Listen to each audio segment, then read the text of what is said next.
अगर सफाई नहीं तो फिर कोई रिजल्ट नहीं, जानवर बीमार होंगे। जितनी बीमारियां भी जानवर लगदियां ने वो सिर्फ और सिर्फ सफाई की वजह लगदियां। सफाई अगर नाकस है तो फिर वो जानवर जल्दी बीमार हो। अच्छा जिन मक्खी मच्छर भी डंगर का दुध घटाता। सब तो अच्छा वंडा तो करा करा गंदम गंदम नाल अपना कौड़ी खाल कौड़ी खल वंडा तो बहुत बेहतरीन टानक है जी वडेवें ਜਿਹੜੇ ਨੇ ਵੜੇਵਿਆਂ ਦੀ ਖਲ ਬਣਦੀ। अच्छा ਕੁਝ ਸੂਰਜਮੁਖੀਆਂ ਵਿੱਚ ਇਸਤੇਮਾਲ ਕਰਦੇ ਨੇ ਕਿਉਂਕਿ ਵੜੇਵੇਂ ਮਹਿੰਗੇ ਹੁੰਦੇ ਨੇ, ਜੀ। ਅਸੀਂ ਲੋਕ ਪਾ ਨਹੀਂ ਸਕਦੇ ठीक है ਤੇ ਖਲ ਸਸਤੀ ਹੁੰਦੀ ਹੈ जी ਘਰ ਦੀ ਹੁੰਦੀ ਹੈ। ਤੇ ਕਣਕ ਜਿਹੜੀ ਉਹਦਾ ਸਭ ਤੋਂ ਅੱਛਾ ਰਿਜ਼ਲਟ ਵੀ ਅੱਛਾ ਹੈ ਤੇ ਉਹਦਾ ਰੇਟ ਵੀ ਘੱਟ। अच्छा ਵੜੇਵੇਂ ਜਿਹੜੀ ਕਪਾਸ ਹੈ ਨਾ, जी ਕਪਾਸ ਦੀਆਂ ਫੁੱਟੀਆਂ ਨਿਕਲਦੀਆਂ ਨੇ ठीक है ਉਹਦੇ ਚ ਵੜੇਵੇਂ ਬਣਦੇ। बड़े में बंद ने ਜਿਹੜੇ ਬੰਦੇ ਕੋਈ ਖਲ ਬਣਾਉਂਦੇ ਨੇ ਉਹਨਾਂ ਵੜੇਵਿਆਂ ਦੀ ਮਿਕਦਾਰ ਵਿੱਚ ਪਾ ਕੇ ਕੁਝ ਹੋਰ ਲਵਾਜ਼ਮਾਤ ਪਾ ਕੇ ਠੀਕ ਹੋ ਗਿਆ। ਖਲ ਤਿਆਰ ਕਰਦੇ ਨੇ। ਤੇ ਤੁਹਾਡੀ ਨਜ਼ਰ 'ਚ ਵੜੇਵੇਂ ਬਿਹਤਰ ਰਹਿੰਦੇ ਨੇ ਜਾਂ ਵੜੇਵੇਂ ਦੀ ਖਲ ਬਿਹਤਰ ਰਹਿੰਦੀ? ਵੜੇਵੇਂ ਬਹੁਤ ਬਿਹਤਰ ਰਹਿੰਦੇ ਨੇ। ਸਬਜ਼ ਚਾਰਾ ਕਿੰਨਾ ਹੋਏ ਤੇ ਤੂੜੀ ਕਿੰਨੀ ਹੋਏ ਇੱਕ ਮਣ ਦੇ ਵਿੱਚ ਹਿਸਾਬ ਜਿਹੜੀ ਬਿਹਤਰੀਨ ਉਹਦੀ ਗਜ਼ਾ ਪੂਰੀ ਹੋਏ? ਉਹਦੇ ਵਿੱਚ ਹੈ ਕਿ 10 ਕਿਲੋ ਤੂੜੀ ਬੜੀ ਹੈ, 10 ਕਿਲੋ ਬੜੀ ਔਰ 30 ਕਿਲੋ ਜਿਹੜਾ ਉਹ ਦੂਸਰਾ ਕਿਲੋ ਸਬਜ਼ ਚਾਰਾ ਹੀ ਹੈ, ਫਿਰ ਉਹ ਇੱਕ ਮਤਵਾਜ਼ਨ ਬਣ ਜਾਏਗੀ। ਜਿਹਨੇ ਆਪਣੀ ਪਾਈ ਨਹੀਂ ਉਹ ਜਾਨਵਰ ਰੱਖੇ ਹੀ ਨਾ। ਕਿਸੇ ਤੇ ਮੱਝ ਨਹੀਂ ਲੈਣੀ ਚਾਹੀਦੀ। ਉਹ ਕਿਉਂ? ਉਹ ਕਿਉਂਕਿ ਕਿਸੇ ਤੇ ਦਾ ਕਰੋਗੇ ਕਿ ਜਾਂ ਬੱਚੇ ਪਾਲੋਗੇ ਕਿ ਜਾਂ ਜ਼ਮੀਨ ਨਾਲ ਹੋਗੇ। ਤੇ ਜ਼ਿਆਦਾ ਮੱਝਾਂ ਹੋਣ ਫਿਰ ਵੀ ਕਿਸ ਤਰ੍ਹਾਂ ਪੂਰੀਆਂ ਨਹੀਂ ਮੈਂ ਹੁੰਦੀਆਂ? ਨਾ 100 ਮੱਝ ਹੋਏਗੀ ਫਿਰ ਵੀ ਤੁਹਾਡੀ ਕਿਸੇ ਨੂੰ ਉਹਦਾ ਅਖਰਾਜਾਤ ਤੁਹਾਡਾ ਵਧੇਗਾ। ਸਹੀ ਹੈ, ਹਾਂਜੀ ਠੀਕ ਹੋ ਗਿਆ। ਤੇ ਯਾਨੀ ਕਿ ਤੁਸੀਂ ਨਤੀਜਾ ਕੱਢ ਲਿਆ ਕਿ ਕਿਸ ਤਰ੍ਹਾਂ ਦੀਆਂ ਮੱਝਾਂ ਲੈ ਕੇ ਤੇ ਬੰਦਾ ਥੱਲੇ ਲੱਗ ਜਾਏਗਾ। ਥੱਲੇ ਲੱਗ ਜਾਣ। ਠੀਕ ਹੋ ਜਿਹੜੀ ਗਿਆ। ਜ਼ਮੀਨ ਆਪਣੀ ਜ਼ਾਤੀ ਹੈ ਨਾ ਉਹ ਵੀ ਵੇਚ ਕੇ ਜਾਣ ਨਹੀਂ ਛੋੜਦੀ। अस्सलाम वालेकुम। ਤੈਨੂੰ ਕੀ ਹਾਲ ਹੈ ਤੁਹਾਡਾ? ਅਲਹਮਦੁਲਿਲਾ। ਕੀ ਇਸਮੇ ਗ੍ਰਾਮੀ ਹੈ ਤੁਹਾਡਾ? ਮੁਰਾਦ ਅਲੀ। ਮੇਰਾ ਅਜਲੀ ਸਾਹਿਬ ਕਿਸ ਤਰ੍ਹਾਂ ਦਾ ਕੰਮ ਕਹੋਗੇ ਜਾਨਵਰਾਂ ਦੇ ਕੰਮ ਨੂੰ ਔਰ ਇਹਦੀ ਬਿਹਤਰੀ ਵਾਸਤੇ ਸਾਨੂੰ ਕੀ ਕਰਨਾ ਚਾਹੀਦਾ? ਇਸ ਕੰਮ ਵਾਸਤੇ ਬਹੁਤ ਮਿਹਨਤ ਕੰਮ, ਮਿਹਨਤ ਤਲਬ ਕੰਮ ਹੈ। ਮਿਹਨਤ ਤਲਬ ਕੰਮ। ਇਹਦੇ ਵਿੱਚ ਜਿਤਨੀ ਸਫਾਈ ਰੱਖੋਗੇ ਉਤਨੇ ਬਿਹਤਰ ਰਿਜ਼ਲਟ ਮਿਲੇਗਾ। ਸਹੀ ਹੈ, ਅਗਰ ਸਫਾਈ ਨਹੀਂ ਤਾਂ ਫਿਰ ਕੋਈ ਰਿਜ਼ਲਟ ਨਹੀਂ, ਜਾਨਵਰ ਬਿਮਾਰ ਹੋਣਗੇ।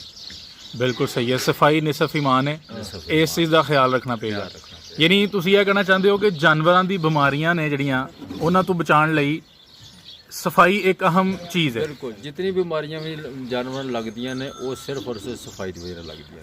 ਸਫਾਈ ਅਗਰ ਨਾਕਸ ਹੈ ਤੇ ਫਿਰ ਉਹ ਜਾਨਵਰ ਜਲਦੀ ਬਿਮਾਰ ਹੋਣਗੇ। ਅੱਛਾ ਹਾਂਜੀ। ਅੱਛਾ, ਦੋ ਤਿੰਨ ਗੱਲਾਂ ਬੜੀਆਂ ਅਹਿਮ ਨੇ ਦੱਸਿਓ। ਕੁਝ ਲੋਕ ਕਹਿੰਦੇ ਨੇ ਕਿ ਮੱਝਾਂ ਨੂੰ ਰੋਜ਼ਾਨਾ ਨਹੀਂ ਨਵਾਲਣਾ ਚਾਹੀਦਾ, ਸਰਦੀਆਂ ਵਿੱਚ, ਗਰਮੀਆਂ 'ਚ ਕੀ ਕਰੀਏ? ਗਰਮੀਆਂ ਦਿੱਲੀ ਨਵਾਲਣੀ ਚਾਹੀਦੀ। ਡੇਲੀ ਨਵਾਲੀਏ। ਹਾਂਜੀ। ਕੁਝ ਲੋਕ ਇਹ ਵੀ ਕਹਿੰਦੇ ਨੇ ਕਿ ਤਰੇਲ ਤੋਂ ਬਚਾਉਣਾ ਚਾਹੀਦਾ ਡੰਗਰਾਂ ਨੂੰ, ਮੱਝਾਂ ਨੂੰ ਖਾਸ ਤੌਰ ਤੇ। ਤਰੇਲ ਅਗਰ ਉਹਨਾਂ ਤੇ ਪੈ ਗਈ ਤੇ ਉਹਨਾਂ ਦੇ ਦੁੱਧ ਦੇ ਵਿੱਚ ਕਮੀ ਆਈਏਗੀ। ਤੁਸੀਂ ਕੀ ਕਹਿੰਦੇ ਹੋ? ਸਰਦੀਆਂ ਵਿੱਚ ਸਿਰਫ, ਗਰਮੀਆਂ 'ਚ ਤਰੇਲ ਨਹੀਂ ਕੁਝ ਕਹਿੰਦੀ। ਕੋਈ ਤੇ ਪੈਂਦੀ ਜੀ ਗੱਲ। ਕੁਝ ਲੋਕ ਇਹ ਵੀ ਕਹਿੰਦੇ ਨੇ ਕਿ ਤਲਾਬ ਬਣਾਇਆ ਹੁੰਦਾ ਉਹਦੇ 'ਚ 3-3 4-4 ਘੰਟੇ ਵਾਸਤੇ ਮੱਝ ਨੂੰ ਵਾੜ ਛੱਡਦੇ ਨੇ। ਮੱਝ ਜਿਹੜੀ ਏ ਉਹ ਜ਼ਿਆਦਾ ਅਗਰ ਨਹਾਏਗੀ ਫਿਰ ਵੀ ਦੁੱਧ ਘਟਾਏਗੀ। ਨਹੀਂ, ਬਹੁਤ ਮਫੀਦ। ਫਿਰ ਗੁੜ ਦੇਣ। ਕਿੰਨੀ ਦੇਰ ਵਾਸਤੇ ਉਹਨੂੰ ਨਵਾਉਣਾ ਚਾਹੀਦਾ? ਜ਼ਿਆਦਾ ਅੱਧਾ ਘੰਟਾ ਪੌਣਾ ਘੰਟਾ ਬਸ। ਅਗਰ ਤਲਾਬ ਵੀ ਹੈ ਫਿਰ ਵੀ ਹਾਂ, ਤੇ ਜ਼ਿਆਦਾ ਬਿਠਾਵਾਂਗੇ ਤਾਂ ਫਿਰ ਨੁਕਸਾਨ ਹੈ, ਠੰਡੀ ਹੋ ਜਾਏਗੀ। ਫਿਰ ਠੰਡੀ ਹੋ ਜਾਏਗੀ। ਤੇ ਜਿਹੜਾ ਛੱਪੜ ਨੇ ਜਾਂ ਨਹਿਰ ਏ ਉਹਦੇ ਬਾਰੇ ਤੁਹਾਡਾ ਕੀ ਖਿਆਲ ਹੈ? ਦੇਖੋ ਜੀ ਉਹ ਤੇ ਸਾਡੇ ਇਲਾਕੇ 'ਚ ਹੈ ਹੀ ਨਹੀਂ। ਜਿਨ੍ਹਾਂ ਇਲਾਕਿਆਂ 'ਚ ਉਹ ਹੁੰਦਾ ਹੈ ਜਾਂ ਜਿਹਨਾਂ ਦਰਿਆਈ ਇਲਾਕੇ ਨੇ। ਉਹਨਾਂ ਲੋਕਾਂ ਦੀਆਂ ਮੱਝਾਂ ਦੁੱਧ ਜ਼ਿਆਦਾ ਦਿੰਦੀਆਂ ਨੇ, ਮੱਖੀ ਮੱਛਰ ਤੋਂ ਬਚਾਓ ਹੁੰਦਾ। ਅੱਛਾ, ਮੱਖੀ ਮੱਛਰ ਵੀ ਡੰਗਰ ਦਾ ਦੁੱਧ ਘਟਾਉਂਦਾ। ਠੀਕ ਹੈ। ਜੂ ਘਟ ਪੈਗੀ। ਜੂੰ ਘਟ ਪਏਗੀ, ਸਾਫ਼ ਰਹਿਣ ਦੀ। ਮੇਨ ਪੁਆਇੰਟ ਸਫਾਈ। ਸਵਾਈ ਸਹੀ ਹੈ। ਤੇ ਮੱਖੀ ਔਰ ਮੱਛਰ ਤੋਂ ਬਚਾਉਣ ਵਾਸਤੇ ਕੋਈ ਟੀਕੇ ਵੀ ਹੈ ਨੇ? ਟੀਕੇ ਨਹੀਂ ਹੈ, ਸਪਰੇਅ ਹੈਗਾ।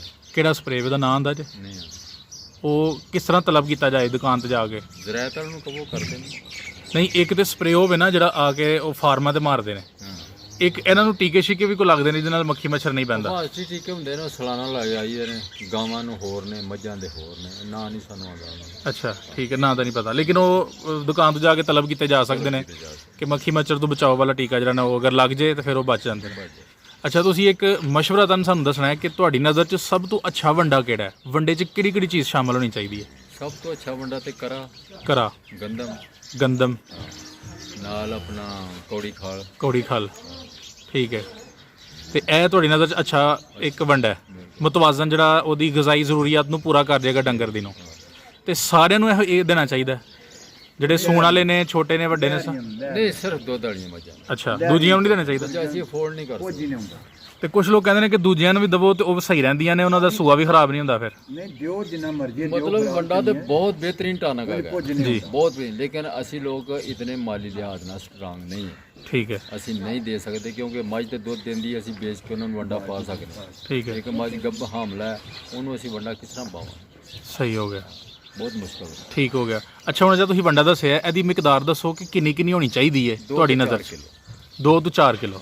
ਸਵੇਰ ਦੇ ਟਾਈਮ 2 ਕਿਲੋ ਤੇ ਸ਼ਾਮ ਦੇ ਟਾਈਮ 2 ਕਿਲੋ ਔਰ ਮੈਕਸਿਮਮ 4 ਕਿਲੋ ਤੇ ਅਗਰ 8 ਕਿਲੋ ਹੋਈਏਗਾ ਦੋਵਾਂ ਟਾਈਮਾਂ ਦਾ ਤੇ ਮੱਝ ਪਚਾ ਲੇਗੀ? ਨਹੀਂ ਨਹੀਂ ਬਰਦਾਸ਼ਤ ਫਿਰ ਉਹ ਕਿੰਨਾ ਕਰ ਲਈ ਉਹਨੂੰ 2.5 ਕਿਲੋ ਕਰ ਲਈ? 2.5 ਕਰ ਲਓ, ਜ਼ਿਆਦਾ ਤੋਂ ਜ਼ਿਆਦਾ ਮੈਕਸਿਮਮ ਜਿਹੜਾ ਪਾਣਾ ਤਾਂ 5 ਕਿਲੋ 5 ਕਿਲੋ ਪਾਣਾ 2.5 ਉਸ ਵੇਲੇ ਬਸ। ਸਹੀ ਹੈ।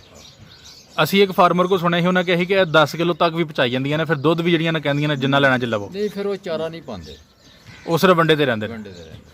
ਅੱਛਾ, ਇਹਨਾਂ ਨੂੰ ਕਿਸ ਤਰ੍ਹਾਂ ਪਾਣਾ ਹੈ? ਤੁਹਾਨੂੰ ਦੱਸਿਆ ਕਰਾ ਪਾਣਾ ਹੈ, ਕੋੜੀ ਖਲ ਪਾਣੀ ਹੈ, ਗੰਦਮ ਪਾਣੀ ਹੈ, ਇਹਨਾਂ ਨੂੰ ਕਿਸ ਤਰ੍ਹਾਂ ਪਾਣਾ ਹੈ? ਬਾਲਟੀ 'ਚ ਭਰੋਗੇ, ਬਾਲਟੀ 'ਚ ਭਿਉਂ ਕੇ ਉਹਨਾਂ ਨੂੰ ਪਾ ਲੈਣਾ। ਠੀਕ ਹੈ। 2 ਘੰਟਾ ਡੇਢ ਭਿੱਜਾ ਰਹੇ, ਉਸ ਤੋਂ ਬਾਅਦ ਡੰਗਰਾਂ ਨੂੰ ਪਾ ਦਿਓ। ਤੇ ਸਰਦੀਆਂ ਦੇ ਵਿੱਚ ਵੀ ਭਿੱਜਾ ਪਾਣਾ ਹੈ? ਨਹੀਂ, ਸਰਦੀਆਂ ਵਿੱਚ ਗਾਈਆਂ ਵਾਸਤੇ ਖੁਸ਼ਕ ਤੇ ਮੱਝਾਂ ਵਾਸਤੇ ਥੋੜੇ ਮੁੱਦੇ ਵਾਸਤੇ ਭਿਉਣਾ। ਠੀਕ ਹੈ। 15 ਤੋਂ 20 ਮਿੰਟ ਭਿਉਣਾ ਤੇ ਮੱਝ ਤੇ ਪਾ ਦਿਓ। ਕੀ ਕਹਿਣਾ ਚਾਹੋਗੇ ਜਿਹੜੀ ਵੜੇਵਿਆਂ ਦੀ ਖਲ ਹੈ ਉਹਦੇ ਬਾਰੇ 'ਚ ਤੇ ਵੜੇਵਿਆਂ ਦੇ ਬਾਰੇ 'ਚ? ਵੜੇਵੇਂ ਕੀ ਚੀਜ਼ ਹੁੰਦੇ ਨੇ ਤੇ ਵੜੇਵਿਆਂ ਦੀ ਖਲ ਕੀ ਚੀਜ਼ ਹੁੰਦੀ ਹੈ? ਵੜੇਵੇਂ ਜਿਹੜੇ ਨੇ, ਵੜੇਵਿਆਂ ਦੀ ਖਲ ਬਣਦੀ, ਅੱਛਾ ਕੁਝ ਸੂਰਜਮੁਖੀਆਂ ਵਿੱਚ ਇਸਤੇਮਾਲ ਕਰਦੇ ਨੇ, ਕਿਉਂਕਿ ਵੜੇਵੇਂ ਮਹਿੰਗੇ ਹੁੰਦੇ ਨੇ, ਜੀ। ਅਸੀਂ ਲੋਕ ਪਾ ਨਹੀਂ ਸਕਦੇ ਠੀਕ ਹੈ ਤੇ ਖਲ ਸਸਤੀ ਹੁੰਦੀ ਹੈ। ਜੀ। ਘਰ ਦੀ ਹੁੰਦੀ ਹੈ। ਤੇ ਕਣਕ ਜਿਹੜੀ ਉਹਦਾ ਸਭ ਤੋਂ ਅੱਛਾ ਰਿਜ਼ਲਟ ਵੀ ਅੱਛਾ ਹੈ ਤੇ ਉਹਦਾ ਰੇਟ ਵੀ ਘੱਟ, ਅੱਛਾ। ਲਿਹਾਜ਼ਾ ਜ਼ਿਆਦਾ ਕਣਕ ਦਾ ਵੰਡਾ ਬਿਹਤਰ ਹੈ। ਮੈਂ ਇੱਕ ਸਵਾਲ ਪੁੱਛਣਾ ਚਾਹ ਰਿਹਾ ਹਾਂ ਕਿ ਜਿਹੜੇ ਵੜੇਵੇਂ ਨੇ ਹਾਂ। ਉਹ ਤੁਹਾਡੀ ਨਜ਼ਰ 'ਚ ਕੀ ਨੇ ਔਰ ਵੜੇਵਿਆਂ ਦੀ ਖਲ ਕੀ ਫਰਕ ਕੀ ਕਰੋਗੇ ਇਹਨਾਂ 'ਚ? ਵੜੇਵੇਂ ਜਿਹੜੀ ਕਪਾਸ ਹੈ ਨਾ, ਜੀ। ਕਪਾਸ ਦੀਆਂ ਫੁੱਟੀਆਂ ਨਿਕਲਦੀਆਂ ਨੇ, ਠੀਕ ਹੈ। ਉਹਦੇ 'ਚ ਵੜੇਵੇਂ ਬਣਦੇ ਨੇ। ਵੜੇਵੇਂ ਬਣਦੇ ਨੇ। ਜਿਹੜੇ ਬੰਦੇ ਕੋਈ ਖਲ ਬਣਾਉਂਦੇ ਨੇ, ਉਹਨਾਂ ਵੜੇਵਿਆਂ ਦੀ ਮਕਦਾਰ ਵਿੱਚ ਪਾ ਕੇ ਕੁਝ ਹੋਰ ਲਵਾਜ਼ਮਾਤ ਪਾ ਕੇ ਠੀਕ ਹੋ ਗਿਆ। ਖਲ ਤਿਆਰ ਕਰਦੇ ਨੇ। ਤੇ ਤੁਹਾਡੀ ਨਜ਼ਰ 'ਚ ਵੜੇਵੇਂ ਬਿਹਤਰ ਰਹਿੰਦੇ ਨੇ ਜਾਂ ਵੜੇਵੇਂ ਦੀ ਖਲ ਬਿਹਤਰ ਰਹਿੰਦੀ ਹੈ? ਵੜੇਵੇਂ ਬਹੁਤ ਬਿਹਤਰ ਰਹਿੰਦੇ ਨੇ ਅਗਰ ਬੰਦਾ ਅਫੋਰਡ ਕਰ ਸਕੇ। ਅੱਛਾ। ਤੇ ਵੜੇਵੇਂ ਜਿਹੜੇ ਨੇ ਉਹ ਕਿੰਨੇ ਕੁ ਦੇਣੇ ਚਾਹੀਦੇ ਨੇ ਇੱਕ ਮੱਝ ਨੂੰ, ਇੱਕ ਗਾਂ ਨੂੰ ਦੁੱਧ ਵਧਾਉਣ ਵਾਸਤੇ? ਉਹ ਕਿਲੋ 2 ਟਾਈਮ ਬੜੇ ਨੇ। ਉਹ ਭੇ ਕੇ ਪਾਣੇ ਨੇ ਤੇ ਸਰਦੀ ਗਰਮੀ? ਇਸੇ ਬੰਦੇ ਠੀਕ ਹੋ ਗਿਆ ਜੀ। ਤੇ ਉਹ ਇਸ ਤੋਂ ਇਲਾਵਾ ਜਦੋਂ ਮੌਸਮ ਬਦਲੇਗਾ ਉਦੋਂ ਵੰਡਾ ਵੀ ਬਦਲ ਲਈਏ ਅਸੀਂ? ਜ਼ਾਹਿਰ ਸਰਦੀਆਂ 'ਚ ਕਰਾ ਪਾਓ, ਗਰਮੀਆਂ 'ਚ ਖਲ ਪਾਓ। ਸਹੀ ਹੋ ਗਿਆ। ਤੂੜੀ ਕਿੰਨੀ ਕੁ ਇਕੱਠੀ ਹੋਣੀ ਚਾਹੀਦੀ ਹੈ ਇੱਕ ਸੀਜ਼ਨ ਦੀ 10 ਡੰਗਰਾਂ ਵਾਸਤੇ? ਇਹ ਤੇ ਬਹੁਤ ਮੁਸ਼ਕਲ ਗੱਲ ਹੈ। ਪਤਾ ਕਿਉਂ? ਜੀ। ਕੋਈ ਸਵਾਲ ਨਹੀਂ। ਇਸ ਵਾਸਤੇ ਕਿ ਕਿੰਨਾ ਲੋਕਾਂ ਕੋਲ ਜਵਾਰ ਬਹੁਤ ਜ਼ਿਆਦਾ ਹੈ, ਜੀ। ਉਹਨਾਂ ਨੂੰ ਤੂੜੀ ਪਾਉਣ ਦੀ ਜ਼ਰੂਰਤ ਨਹੀਂ ਪੈਂਦੀ। ਠੀਕ ਹੈ। ਕਈਆਂ ਬੰਦਿਆਂ ਕੋਲ ਹੁੰਦੀ ਸਿਰਫ ਤੂੜੀ ਹੈ, ਬਿਲਕੁਲ। ਜਵਾਰ ਨਹੀਂ ਹੈ। ਤੁਸੀਂ ਇੱਕ ਐਵਰੇਜ ਦੱਸ ਦਿਓ ਕਿ ਕਮ ਸੇ ਕਮ ਐਨੀ ਕਰ ਲਈ ਜਾਏ ਤਾਂ ਕਿ ਸਟਾਲੇ ਵਿੱਚ ਜਵਾਰ ਵਿੱਚ ਮਿਕਸ ਕਰਕੇ ਦੂਸਰੇ ਜਿਹੜੇ ਸਬਜ਼ ਚਾਰੇ ਹੁੰਦੇ ਨੇ ਉਹ 'ਚ ਮਿਕਸ ਕਰਕੇ ਪਾ ਲਈ ਜਾਏ। 10 ਮਣ ਤਕਰੀਬਨ 200 ਮਣ ਚਾਹੀਦੇ। 200 ਮਣ ਚਾਹੀਦੀ ਹੈ। ਹੁਣ ਅਗਰ ਅਸੀਂ 1 ਮਣ ਇੱਕ ਮੱਝ ਨੂੰ ਪੱਠੇ ਪਾਉਂਦੇ ਆ, ਸਬਜ਼ ਚਾਰਾ ਕਿੰਨਾ ਹੋਏ ਤੇ ਤੂੜੀ ਕਿੰਨੀ ਹੋਏ 1 ਮਣ ਦੇ ਵਿੱਚ ਹਿਸਾਬ ਜਿਹੜੀ ਬਿਹਤਰੀਨ ਉਹਦੀ ਗ਼ਜ਼ਾ ਪੂਰੀ ਹੋਏ? ਉਹਦੇ ਵਿੱਚ ਕਿ 10 ਕਿਲੋ ਤੂੜੀ ਬੜੀ ਹੈ, 10 ਕਿਲੋ ਬੜੀ ਔਰ 30 ਕਿਲੋ ਜਿਹੜਾ ਉਹ ਦੂਸਰਾ ਸਬਜ਼ ਚਾਰਾ ਹੀ ਹੈ। ਫਿਰ ਉਹ ਇੱਕ ਮਤਵਾਜ਼ਨ ਬਣ ਜਾਏਗੀ। ਜ਼ਬਰਦਸਤ ਹੋ ਗਿਆ। ਤੇ ਚਾਰੂ ਜੀ ਇੱਕ ਹੋਰ ਸਾਨੂੰ ਬੜੀ ਅਹਿਮ ਗੱਲ ਦੱਸੋ ਕਿ ਇਸ ਕੰਮ ਨੂੰ ਕਰਨ ਵਾਸਤੇ ਬੰਦੇ ਦੇ ਕੋਲ ਪੈਲੀ ਨਹੀਂ ਆਪਣੀ, ਉਹਨੂੰ ਕੀ ਫਾਇਦਾ ਮਿਲੇਗਾ ਔਰ ਜਿਹਦੀ ਆਪਣੀ ਪੈਲੀ ਹੈ ਉਹਨੂੰ ਕੀ ਫਾਇਦਾ ਮਿਲੇਗਾ? ਯਾਨੀ ਉਹਦੇ ਪ੍ਰੋਫਿਟ 'ਚ ਕੀ ਫਰਕ ਆਏਗਾ? ਜਿਹਨੇ ਆਪਣੀ ਪਾਈ ਨਹੀਂ ਉਹ ਜਾਨਵਰ ਰੱਖੇ ਹੀ ਨਾ। ਅੱਛਾ। ਮੁਖਤਰ ਜੀ ਗੱਲ। ਠੀਕ ਹੈ। ਇਸ ਵਾਸਤੇ ਅਗਰ ਚਾਰਾ ਲੈ ਕੇ ਵੀ ਪਾਏਗਾ, ਵੰਡਾ ਲੈ ਕੇ ਵੀ ਪਾਏਗਾ, ਫਿਰ ਉਹਦੇ ਦੁੱਧ ਵੇਚਣ ਦਾ ਕੋਈ ਫਾਇਦਾ ਨਹੀਂ ਹੋਏਗਾ। ਇਹਦੇ ਵਾਸਤੇ ਜਾਨਵਰਾਂ ਵਾਸਤੇ ਜ਼ਮੀਨ ਆਪਣੀ ਹੋਣੀ ਚਾਹੀਦੀ। ਯਾਨੀ ਕਿ ਇਹ ਤੁਸੀਂ ਲੋਕਲ ਲੈਵਲ ਤੇ ਵਿਲੇਜ ਲੈਵਲ ਤੇ ਕਹਿੰਦੇ ਹੋ। ਲੇਕਿਨ ਅਗਰ ਬੰਦਾ ਕੋਈ ਸ਼ਹਿਰ ਰਹਿੰਦਾ ਹੈ, ਉਹਨੇ ਤਰੰਡੀ ਦਾ ਮਾਲ ਬਣਾਇਆ, ਜ਼ਿਆਦਾ ਮਾਲ ਹੈ, ਉਹ ਤੇ ਫਿਰ ਠੇਕੇ ਤੇ ਵੀ ਜ਼ਮੀਨ ਵਗੈਰਾ ਲੈ ਲੈਂਦੇ ਨੇ, ਉਹਨਾਂ ਵਾਸਤੇ ਵੀ ਠੀਕ ਹੈ ਜਾਂ ਉਹਨਾਂ ਵਾਸਤੇ ਅਲੱਗ ਸਕੀਮ ਹੋਏਗੀ ਤੁਹਾਡੀ ਨਜ਼ਰ 'ਚ? ਕੋਈ ਫਾਇਦਾ ਨਹੀਂ। ਠੀਕ ਹੈ। ਯਾਨੀ ਕਿ ਜ਼ਮੀਨ ਹੋਣਾ ਲਾਜ਼ਮੀ ਇੱਕ ਲਾਜ਼ਮੀ ਜੁਜ਼ਵ ਹੈ ਅਗਰ ਤੁਸੀਂ ਜਾਨਵਰ ਰੱਖਣੇ ਨੇ ਤੇ। ਠੀਕ ਹੈ। ਔਰ ਅਗਰ ਤੁਸੀਂ ਜ਼ਮੀਨ ਨਹੀਂ ਤੇ ਫਿਰ ਇਹ ਘਾਟੇ ਦਾ ਸੌਦਾ ਹੈ। ਤੁਸੀਂ ਇਹ ਨਤੀਜਾ ਕੱਢਿਆ। ਠੀਕ ਹੈ। ਅੱਛਾ, ਬੜੀ ਅਹਿਮ ਮਾਲੂਮਾਤ ਤੁਸੀਂ ਦਿੱਤੀਆਂ ਨੇ ਸਾਨੂੰ। ਤੇ ਇੱਕ ਫਿਜ਼ੀਬਿਲਿਟੀ ਸਾਨੂੰ ਦੱਸ ਦਿਓ, 5-7 ਜੀਆਂ ਦਾ ਖਾਨਦਾਨ ਪਾਲਣ ਵਾਸਤੇ ਕਿੰਨੇ ਕੁ ਡੰਗਰ ਹੋਣ ਤੇ ਕੰਮ ਚੱਲ ਜਾਂਦਾ ਹੈ? ਨਹੀਂ ਪਲਦਾ। 7 ਮੱਝਾਂ ਵੀ ਰੱਖੋ ਤੇ 5-7 ਜੀ ਨਹੀਂ ਇਸ ਦੌਰ ਤੇ ਪਲਦੇ। ਇਸ ਵਾਸਤੇ ਕਿ ਅਖਰਾਜਾਤ ਬਹੁਤ ਜ਼ਿਆਦਾ ਨੇ। ਜੀ। ਇਹਨਾਂ ਮੱਝਾਂ ਨਾਲ ਅਗਰ ਸੁੰਦੀਆਂ ਨੇ ਤੇ ਨਾ ਸੁੱਕਣਾ ਨਹੀਂ ਹੁੰਦਾ। ਜੀ। ਜੀ। ਡੇਅਰੀ ਦੀਆਂ ਫੀਸਾਂ ਦੇਣਾ, ਕੱਪੜਾ ਲੱਤਾ ਬੱਚਿਆਂ ਦੇ ਦੇਣਾ, ਜੇਬ ਖਰਚ ਦੇਣਾ, ਮੱਝਾਂ ਦੇ ਕਾਰੋਬਾਰ ਵਿੱਚ ਓਪੋ ਦਾ ਵੀ ਨਹੀਂ ਮਜ਼ਾ। ਯਾਨੀ ਕਿ 10, 12 ਜਾਂ 20 ਮੱਝਾਂ ਹੋਣ ਤੇ ਫਿਰ ਚੱਲ ਸਕਦਾ। ਫਿਰ ਚੱਲ। ਠੀਕ ਹੈ। ਯਾਨੀ ਇੱਕ 6-7 ਬੰਦਿਆਂ ਦੀ ਅੱਛੀ ਫੈਮਿਲੀ ਪਾਲਣ ਵਾਸਤੇ ਤੁਹਾਡੀ ਨਜ਼ਰ 'ਚ 20 ਡੰਗਰ ਹੋਣਾ ਜ਼ਰੂਰੀ ਹੈ। ਬਿਲਕੁਲ। ਠੀਕ ਹੋ ਗਿਆ। ਮੱਝਾਂ ਦੇ ਕੰਮ ਦੇ ਨਾਲ ਕੋਈ ਹੋਰ ਵੀ ਕਾਰੋਬਾਰ ਕੀਤਾ ਜਾ ਸਕਦਾ? ਨਹੀਂ ਕੋਈ ਕਾਰੋਬਾਰ ਇਹ ਫੁੱਲ ਟਾਈਮ ਹੈ? Full time. ਉਹਦੀ ਕੀ ਵਜ੍ਹਾ? ਸਫੇਦ ਕੱਪੜੇ ਵੀ ਨਹੀਂ ਪਾ ਸਕਦਾ ਬੰਦਾ। ਬਿਲਕੁਲ ਸਹੀ ਹੈ। ਮਿਹਨਤ ਹੈ। 24 ਆਵਰ ਡਿਊਟੀ ਹੈ। ਕੋਈ ਗੱਲ ਨਹੀਂ, ਕੋਈ ਬਾਤ ਨਹੀਂ ਹੈ। ਬਾਰਿਸ਼ ਹੋਏ, ਈਦ ਹੋਵੇ, ਕੋਈ ਵੀ ਅੱਛੇ ਤੋਂ ਅੱਛਾ ਪ੍ਰੋਗਰਾਮ ਵੀ ਹੋਏ, ਜੀ। ਤੁਸੀਂ ਮਿਸ ਕਰਨਾ ਪਏਗਾ ਇਹਨਾਂ ਦੀ। ਅਗਰ ਠੀਕ ਹੋ ਗਿਆ। ਤੇ ਕਿੰਨੇ ਬੰਦੇ ਦਰਕਾਰ ਹੁੰਦੇ ਨੇ ਇਸ ਕੰਮ 'ਚ ਅਗਰ 10 ਮੱਝਾਂ ਪਾਲਣ ਦੇ? ਕਮ ਸੇ ਕਮ 3 ਬੰਦੇ ਦਰਕਾਰ। 3 ਬੰਦੇ ਜ਼ਿਆਦਾ ਨਹੀਂ? ਨਹੀਂ ਮਾਰ ਕੇ ਬੜੀ ਮੁਸ਼ਕਲ। ਅੱਛਾ, ਫਿਰ ਉਹਨਾਂ ਦੀ ਸੇਵਾ ਹੁੰਦੀ ਹੈ? ਉਹਨਾਂ ਦੇ ਪਿੱਛੇ ਬੱਚੇ ਵੀ ਹੁੰਦੇ ਨੇ, 10 ਮੱਝਾਂ ਦੇ ਪਿੱਛੇ ਬੱਚੇ ਵੀ ਹੋਣੇ ਨੇ ਜੀ ਨਾ ਪੱਠਾ ਵੱਢਣਾ ਪਾਣਾ 5-6 ਬੱਚੇ ਤੇ ਹੋਣ ਦੇ 10 ਮੱਝਾਂ ਦੇ, ਜੀ ਜੀ 16-17 ਡੰਗਰ ਹੋ ਗਏ। ਜੀ। ਇੱਕੋ ਜਾਨਵਰ ਖਰੀਦੇਗਾ ਜਿਹਦਾ ਚਾਰਾ ਅੱਗੇ ਪਿੱਛੇ ਲੈ ਕੇ ਆਏਗਾ, ਖੋਤੀ ਹੋਵੇ, ਸੰਡਾ ਹੋਵੇ, ਜੀ ਇਹਦੇ ਬੜੇ ਲਵਾਜ਼ਮਾਤ। ਠੀਕ ਹੋ ਗਿਆ। ਇਹ ਸਾਰੇ ਲਵਾਜ਼ਮਾਤ ਅਗਰ ਕੋਈ ਨਵਾਂ ਬੰਦਾ ਡੰਗਰ ਰੱਖਣਾ ਚਾਹੁੰਦਾ ਤਾਂ ਉਹ ਜ਼ਿਹਨ 'ਚ ਰੱਖੇ। ਹਾਂਜੀ ਬਿਲਕੁਲ ਤੁਸੀਂ ਬੜੀ ਅੱਛੀ ਗੱਲ ਦੱਸੀ ਕਿ ਜ਼ਮੀਨ ਆਪਣੀ ਨਹੀਂ ਤੇ ਫਿਰ ਕੰਮ ਨਾ ਕੀਤਾ ਜਾਏ। ਬਿਲਕੁਲ ਮਹਿੰਗਾ ਪੈਂਦਾ। ਕਿਸ਼ਤਾਂ ਤੇ ਲੈ ਕੇ ਕੰਮ ਚੱਲ ਸਕਦਾ?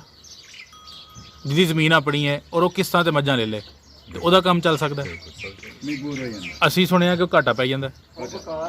ਘਾਟਾ ਇਸ ਵਾਸਤੇ ਪੈ ਜਾਂਦਾ ਕਿ ਕੁਛ ਨਾ ਕੁਛ ਕਮ ਸੇ ਕਮ ਇੱਕ ਮੱਝ ਤੁਸੀਂ ਲੈਣ ਜਾਂਦੇ ਹੋ 1.5-2 ਲੱਖ ਦੀ, ਜੀ ਉਹਦੇ 'ਚ ਲੱਖ ਰੁਪਇਆ ਤੇ ਮੱਝ ਦਾ ਤੁਸੀਂ ਅਦਾ ਕਰੋ, ਜੀ ਬਾਕੀ ਤੁਸੀਂ ਜਿਹੜੇ ਨੇ 70-75 ਹਜ਼ਾਰ ਉਹ ਤੁਸੀਂ ਕਿਸ਼ਤਾਂ ਤੇ ਦਿਓਗੇ, ਫਿਰ ਤੁਸੀਂ ਬਚ ਜਾਓਗੇ। ਠੀਕ ਹੈ ਤੇ ਜੇ ਤੁਸੀਂ 5 ਮੱਝਾਂ ਲੈਂਦੀਆਂ ਨੇ 10 ਲੱਖ ਦੀਆਂ, ਜੀ ਦੁੱਧ ਵੇਚ ਤੋਂ ਪੈਸੇ ਦੇਣੇ ਨੇ, ਉਹ ਮੱਝਾਂ ਤੁਹਾਨੂੰ ਸਾਰੀਆਂ ਵੀ ਦੇ ਦਿਓਗੇ ਵਾਪਸ ਤੇ ਪੈਸੇ ਪੂਰੇ ਨਹੀਂ ਹੋਣਗੇ। ਜ਼ਬਰਦਸਤ। ਇਹ ਯਾਨੀ ਕਿ ਮਾਲਕੀ ਵੀ ਹੋਏਗੀ ਨਾ ਤੇ ਕਿਸ਼ਤ ਤੇ ਮੱਝ ਲਓਗੇ ਤੇ ਨਹੀਂ ਬਚੋਗੇ। ਹਾਲ ਹੋਏ ਵੀ ਨਾ ਜ਼ਮੀਨ ਹੋਏ ਜੀ ਤੇ ਕਿਸ਼ਤ ਤੇ ਮੱਝ ਨਹੀਂ ਲੈਣੀ ਚਾਹੀਦੀ।